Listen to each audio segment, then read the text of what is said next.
making sawdust. Yes, we're better at making sawdust at Big present. sawdust maker.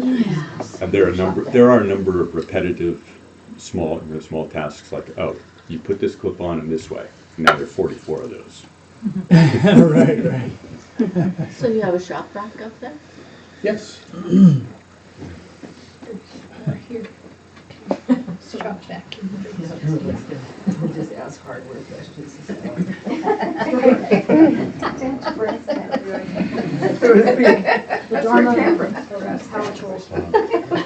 So, friends and colleagues on the path, are there questions well, I can talk about sawdust for a long time. Do you have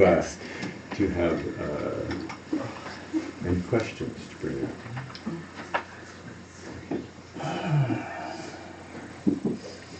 Anything to start a discussion? Well, sure. Yeah, I got this big challenge for me. It's a big challenge. There's so much going on in the world, and at the same time, I know that being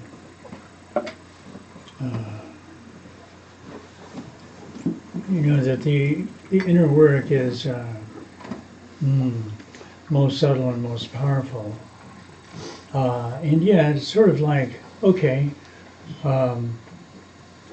we're in this world of bodies, and sometimes you see bodies suffering, and you you feel like if there's something you can do to intervene, you should do that. And especially if other bodies are attacking bodies, stuff like that. You gotta stop that. So we have a need to be sometimes active in the world, and here we are, right? So there must be some reason for that. Well, then there's so my big problem is Facebook. Yeah. I'm like stuck there. Sometimes I get stuck there. And first, I start off with this intention of being really clear and open and so forth. And pretty soon,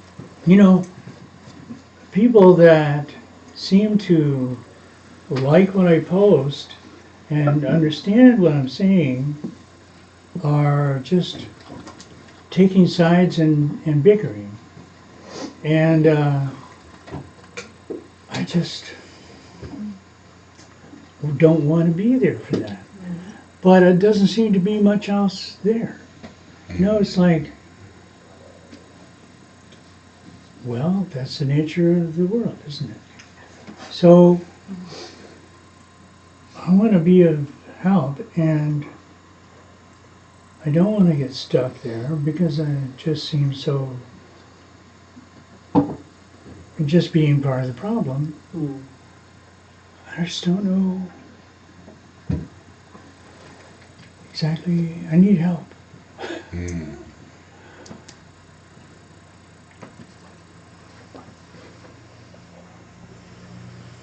Do you think this is an entirely modern circumstance? It seems like in some ways, yes, because Okay, let me interrupt there. yeah. Then do you think that at any other point in history that the circumstances then were also a modern circumstance? Of course. Okay. But right now we have this, well, we have this illusion that we might be able to effect change on the gross level.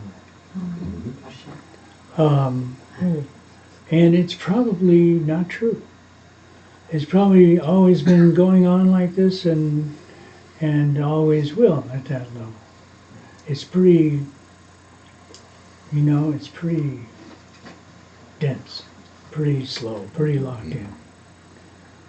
Even though we have the illusion, because, we can all look at it real closely these days, that we might be able to affect it. And It's like all these organizations that are trying to get us involved to send this message to so-and-so and like that.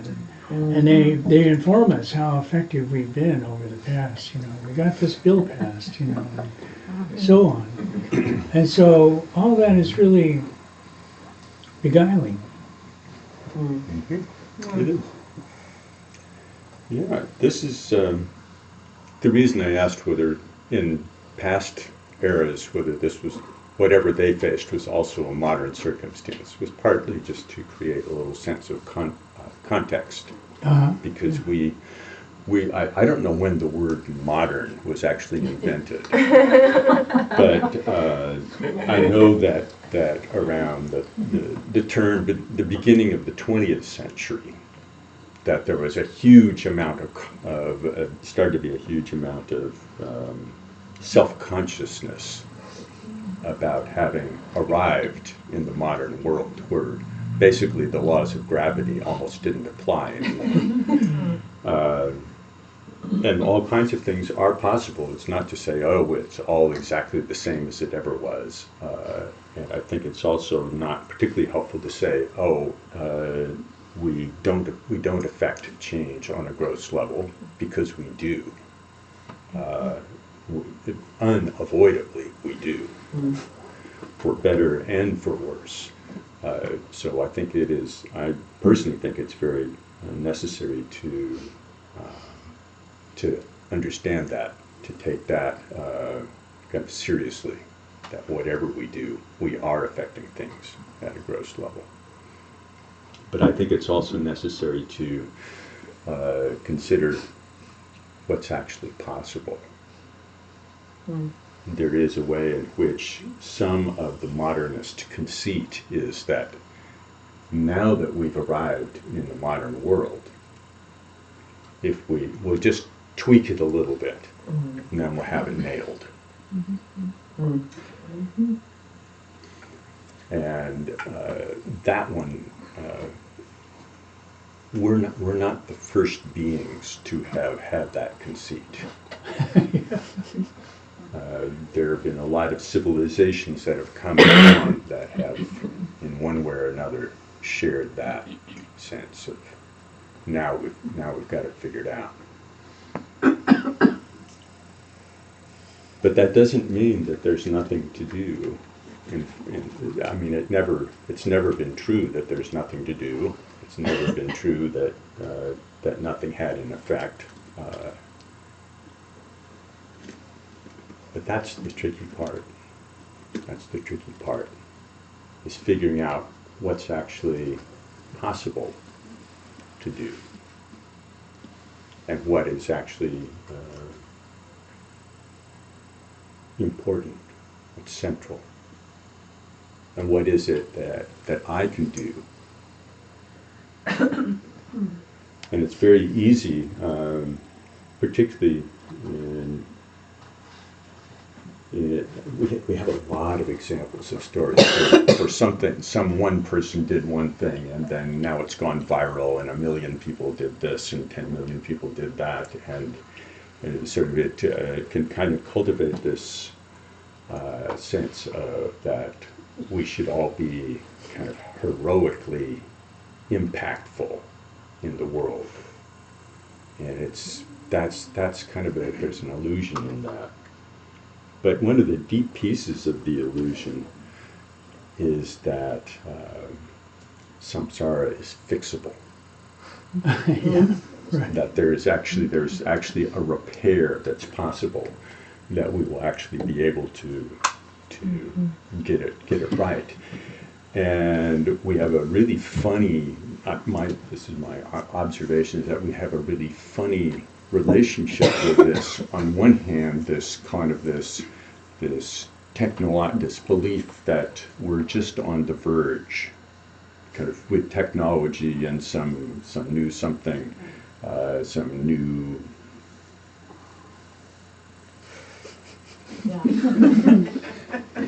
Yeah, we'll all be okay. And it's about as in the end, it's about as intelligible as just waving our hands. And this was an iPhone 8. Well, yes. That's exactly, that's that, you know, yeah, the 10, yeah. Yeah, the iPhone 108 will be the killer. Everything. So that we kind of looked, and whether it's also kind of like the age of Aquarius, all these things, we'll get it nailed. And then there's at the same time this nostalgia Right. for something that used to be okay, all right? And not only did it used to be okay, it used to be ideal in some sense. All right, it was so incredible. So we do these things at the same time. That it's all going to be okay, and it all was okay. It's just right now that's crap. And if only. And we've got our if onlys. We've got a huge list of them. And when you hear people bickering on Facebook, it's because everybody's got their own if only. But there's a piece in it where I think it is kind of humorous, particularly. There is a way in which a lot of this kind of this nostalgia and this future projection revolves around the notion that we will make samsara great again.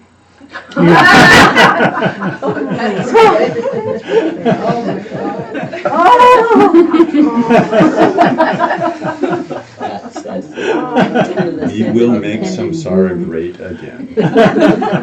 It was and it will be.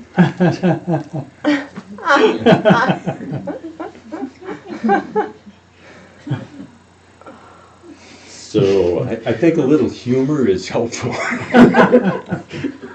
A little humor, some humility, and Abstinence. what? Abstinence. Abstinence. Refraining. Taking it, refraining from getting sucked in too much. Yeah. And it's not, but I don't think none of this makes it simple. None of this makes it simple at all, because I think it's really important. We do. It's not that while we should engage in the world, we do. We are engaged in what we see as the world. It's hopeless to say anything other than that. Even the people sitting on 3-year retreat are, you could say, highly engaged in the world. And so how do we go about doing that? And what is our capacity? What are we actually personally capable of doing? How do we discern what is the best use of our energy and our time? How do we actually approach things? And that's not simple. That's not simple. And a lot of times we're very wrapped up in our past prescriptions. And a lot of that is like, well, and it's disappointing when we find out that not everybody agrees with us.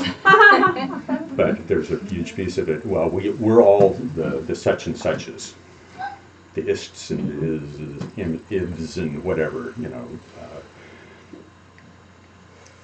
And that's trying to see the situation as it is, particularly when we're moving in circumstances where things are rapidly changing. A lot of it really has to do with being very careful about looking at what's going on. And that's I think, very important. But figuring out what we can do to be of benefit is, there isn't a universal answer in that. And just as we have people who are on 3-year retreat at the moment, and they're actually people who are capable of being on 3-year retreat and making that commitment, arranging their lives in a way where they can do that, and having all the personal circumstances, internal and external, line up where they can actually do that and carry something forward from that. I think it's very important that we really see that we have a range of responsibilities that are there. And I was talking with Jeff the other day, and one of the questions that we pondered a little bit was, if we were actually in Aleppo right now, Yeah, that is a good one. what would our practice be? And then if in 25 years we were alive and people looked at us and said, there's an example of something very incredible that actually carries forth some very deep potential. We'll just say Jeff. I'm not going to say me. I'm going to say Jeff made it through this mental experiment. He actually transported himself to Aleppo, survived. His practice was such in the midst of that situation that as it unfolded and cultivated in 25 years, he became such an inspiring example to others. What would you be glad that Jeff had done now? What would we be glad that we would do in our current situation so that it's actually inspiring in the future? How do we carry that forward? In a certain way, going to the future and looking at it that way takes it out of just the immediate circumstances of how would I make the compromises about surviving this momentary circumstance and my practice, as though they're really kind of disengaged. What would I actually do? How would I carry it forward? Can I add something in? One thing, the Buddha in the sutras was so wise for all times, and the first thing is do no harm.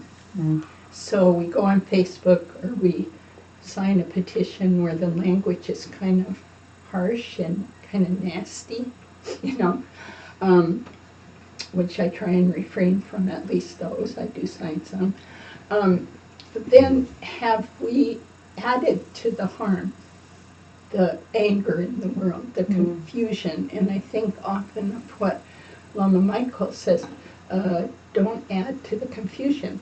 If I'm totally confused what to do, it might be better to sit on my cushion and send metta. That's not confusing. That's like, I know I want to do that. I know I want to send out loving kindness to the world. I know I want my mind to become more kind. That's pretty clear, So I like to go where I'm clear, and then when the confusion shows up with all these responses you're getting, then you might think, did I just add to the confusion in the world? Which is another word for suffering, another word for harm. I was such a huge social activist in the past, a legal aid lawyer and the Trojan Decommissioning Alliance, all that stuff. And I think some good was done, but a lot was confused, a lot added to anger and confusion, and I look back and I can see that. And I can see that still holding it with respect.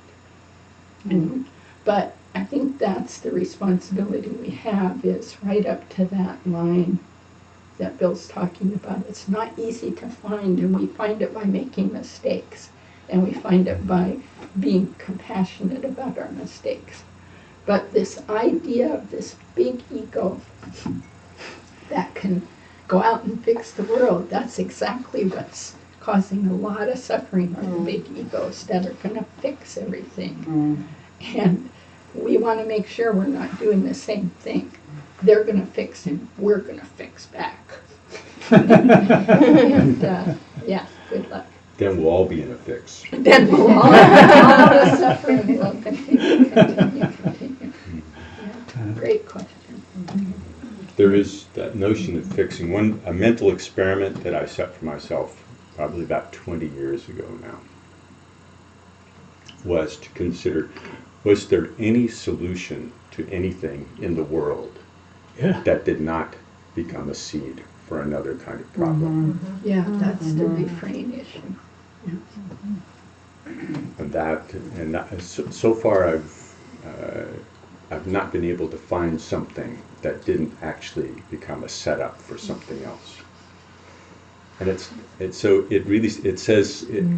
says something about humility. It doesn't say, oh well, I should give up then, but it does say something about having a kind of humility about, well, I'm sure this will fix it, therefore I'll just kind of turn up the volume a little bit, which often just adds to that exact thing, that we don't want to plant the seed for something that is, in the long run, much more deleterious. Mary. So I'm kind of on the other side of it, and I don't know if that's the right way either. And I've kind of debated with myself about. So I basically do not do any social networking. I do email, text people, I call them on the phone, but I'm not on Facebook. I'm on Google Plus by default, and maybe there's a couple pictures, but that's it. And then I've looked at like why do I not do that? And I sort of see it's aversion is a lot of it, just my tendency to want to avoid something I think is difficult. So I kind of look at that and think, well, that's not so good. But on the other hand, I also look at what Daisy, woo, trying to get you. Look at my own propensities to throw things at people. You know, look at my own propensities to let things make me anxious, and I think, well, maybe that's the right thing to do, because if all I'm going to do is kind of cause this emotional turmoil, then that's the right decision. So I mean, I'm not going to go jump on social networking today, I'm pretty sure, but I just kind of put it like a question, like, is that, I don't know what, I'm trying to figure out what the view is and see what I'm really doing. I think that's yeah, as Topa just said, that's the work there. Mm-hmm. And I think when we make a decision, sort of a global decision for ourselves, that this is the right way, or this isn't the thing, mm-hmm. or I shouldn't do this, or I should do that, it often does cut short the investigation of our own mm-hmm. personal style. And we all have a personal style and mm-hmm. certain personal capacities. Mm-hmm. And we do work within that. Mm-hmm. It's not we should, we just do. But exploring the potential that we have, mm-hmm. and what else can I do before I start really making things worse. Right. And so it becomes more of an experiment mm-hmm. than kind of this is what I should do, or this is what I shouldn't do, mm-hmm. or I never can do that, or mm-hmm. I always do this. Those kinds of things do not actually contribute in the end to our self-awareness. Mm-hmm. Having some kind of kindly self-reflection and taking our own conclusions from that self-reflection kind of lightly. Say, okay, well, not being really heavy about it, but not saying, oh, there's nothing I can know about myself. It's like, oh, yesterday I was completely incapable of having a discussion with somebody I disagreed with without screaming, so I should just keep on trying that without checking to see how I might be able to change. Mm-hmm. But it's very interesting, because mm-hmm. what you bring up is just how unique we are mm-hmm. in our inclinations. Mm-hmm. You've obviously had the inclination to really kind of dig into that. What are people saying? What can I contribute? How can I, what's this discussion? What's going on? And you've been more like, no, thank you. Mm-hmm. And within that, it's instructive to think how many other individual styles we have And then to explore what is it that what can we cultivate in our own practice formally, and how can we engage in our life as we are engaged in it, and extend that, to extend the kind of extend the compassion, extend the insight. Yeah. Courtney, I had a quick thing. It just reminded me, I heard a story a long time ago about somebody approaching Mother Teresa and saying, oh, would you be part of this anti-war rally that we're staging? And her being like, oh, I don't do anti-war rallies. I'm not against anything. I do peace rallies and positive things, but I can't take part in an anti-war rally.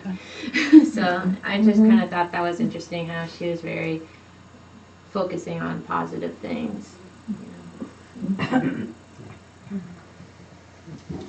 I was just going to say, I mean, I think that there is something inherently different about having those kinds of conversations on Facebook where you don't have, I mean, it's not like having a conversation with a friend or a family member or even a stranger where you can see maybe something you said that might hurt them because it's all just through text. It's all, you're just reading it. And so you can say way more angry things without any, you know, opportunity to go, oh, maybe I just really hurt your feelings, you know. Right. it makes me want to share just a brief thing that just happened with me and my oldest brother. I went up to visit him in Olympia, and I was wondering if he had voted for Mr. T. And he's been a progressive Democrat all his life, and it turned out he did, and he was ranting and raving in the kitchen about putting Hillary in jail. And we got in quite a fight verbally, which we had never done before. We've had one of the most peaceful relationships in our family. And I was so shook up that I told him I have to leave the room now. And I went in the bedroom I was staying in, and I considered leaving, getting in my car and driving. But it was dark out, and it was a long ways. But more, I kept thinking about my brother and our past relationships. So I thought, that's not right, to yell and leave. I'm going to meditate and practice in the room and then see what happens. And the next thing that happened was I stayed all night in the room, which was a pretty big message to him. And then the next morning I stepped out of the bedroom, and he was right there in the hallway. And he said, in his big brother voice, I've been the little sister, he said, "No more discussion of politics." And I said, right, that was really hard on both of us. Totally right. And then we stayed for the next day and night and talked about other things. One other time it got hot, and I just walked out of the room and went in the bedroom. And he got the message, like, we're not going to do it that way.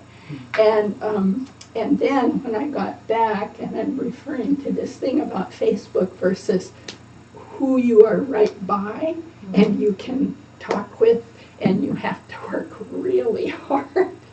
And I wrote a letter telling him how much I love our connection. I want to keep it. That, yes, we have huge disagreement right now, but so we won't talk about that, or we'll see if we can. And then just let him know how much the anger shook me up. It was really disturbing to me, and that was really hard.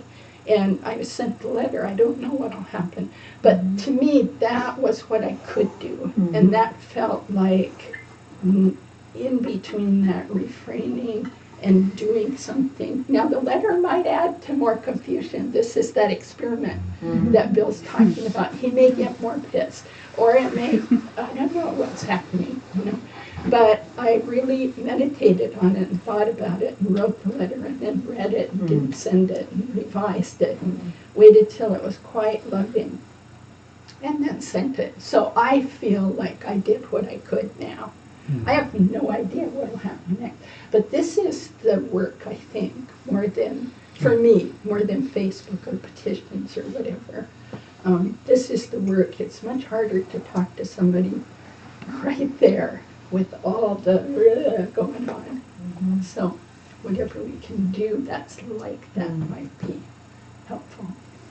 One of the things that your experience is a very good example of is you had a knockdown, drag out We did. fight.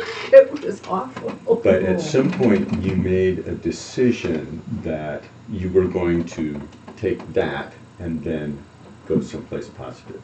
Yeah. So the fight itself becomes the seed for something positive. Yeah, and that's the transformation of suffering into courage, kindness. But it was hard work Yeah. in that room. I mean, I was like, F you, I'm leaving. I was in there doing quite a bit of that and getting through it, you know. Yeah. Then pretty soon humor comes in, seeing myself going rare in a room all by myself. So where's this going? Better sit down, do some metta, you know. And it changes. It takes a huge amount of commitment, and sort of the bodhisattva vow really kicks in high gear when you take some really bad situation and you say, Yeah. how on earth will I make something positive happen? Yeah. How will this, whatever it is, whether it's something I've done, whether it's something that others have done, whatever it is, how will I turn this into a seed for something positive? How will I do that? Because that's actually, we need to go someplace, not just collapse around how bad something was.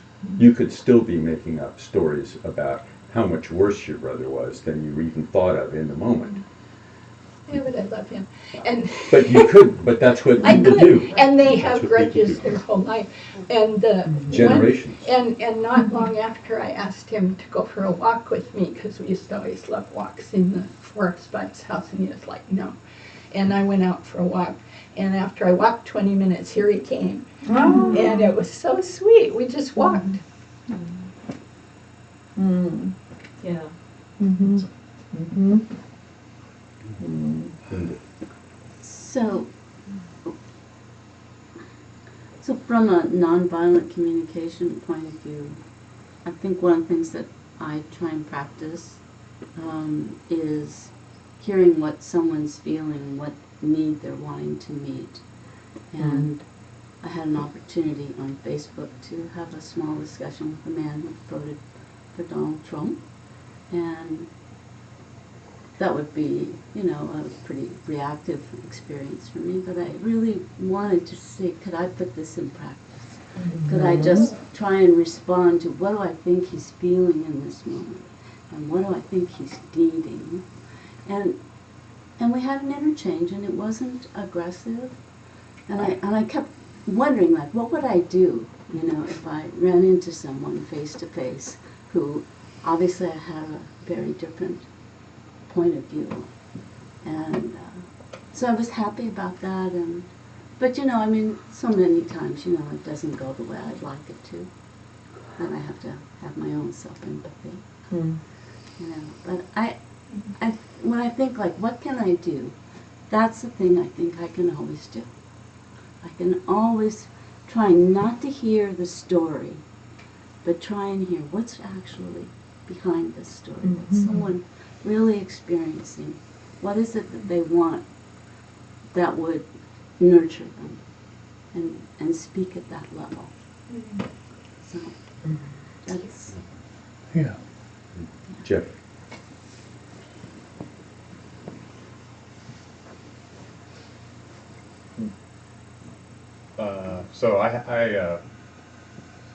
The reason Bill and I met was because politics has always been a big part of my life ever since 1974, when I was 6 and I heard that the president was going to get peached, and I became very fascinated by that. It didn't seem like a terrible thing at the time. Not happy.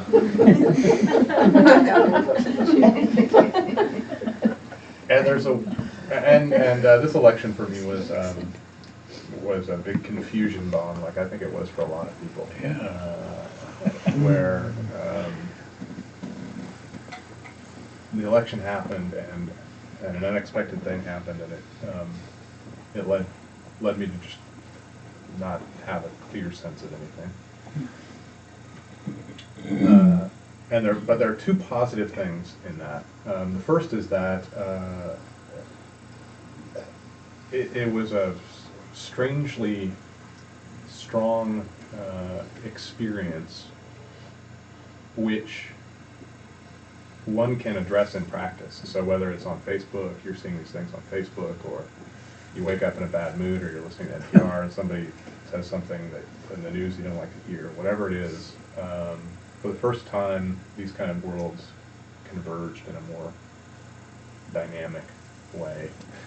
And so for me, the confusion bomb is just unfolding, and I'm trying to figure out through my practice why that confusion arises, and where it's located, and where my confusion is. And it's interesting because it tests all these things that we talk about in this room, about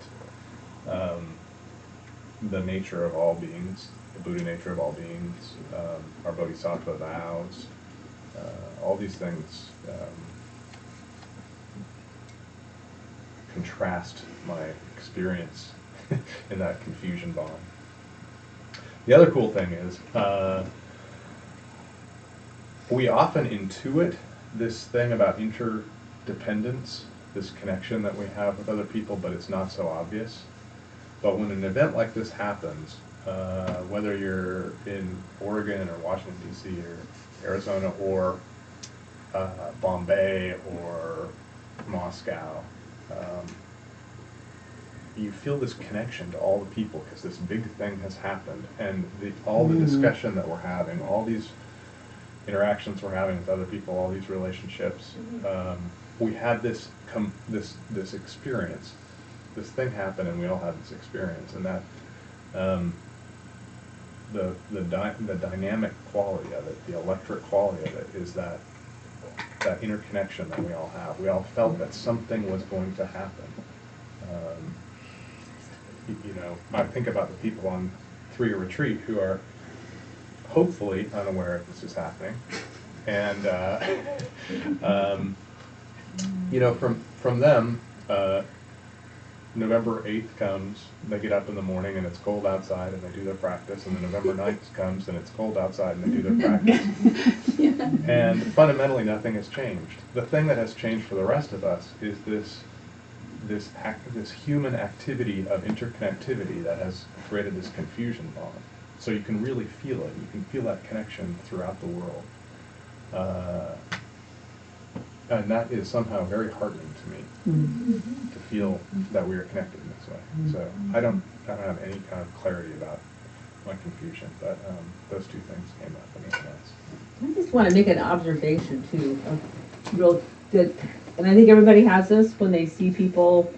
My job maybe is a little different in that I go to people's homes and I don't get to pick whose home I go to. I'm assigned to go see a person, and the person is dying, and so I don't know anything about their families, but or their lives. But I think at the time I went in, and one of the first things I saw was a Confederate flag in the corner, and I was like, you got a feeling of aversion. But then when I saw the person, I just saw this person who was suffering, and the people around them were suffering, and it was easy to let go of the other parts. Like, they're really just like me. I don't know everything that happened to them to make them be this now with all that other stuff. It doesn't really, and right now it doesn't matter. So I would just invite people to do that. When you see people that you just know, you say, they're suffering just like me, and I don't want them to judge me, and so I shouldn't judge them. I don't do it perfectly.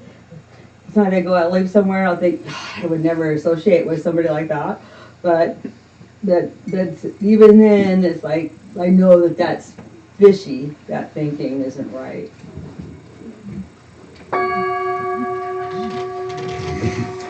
I think there are probably about 4 or 5 more comments, a couple of hands that were up and others that were about to go up. So I think we have more to talk about, and we should continue. We should continue. So, but for the moment, let's just hold the energy of that, and knowing that we're all going to go out and engage in our lives, engage in the world. And may we be able to take whatever clarity we have into that. May we be able to develop deeper clarity so that in 25 years or 100 years or 300 years, somebody will be very, very glad that we did.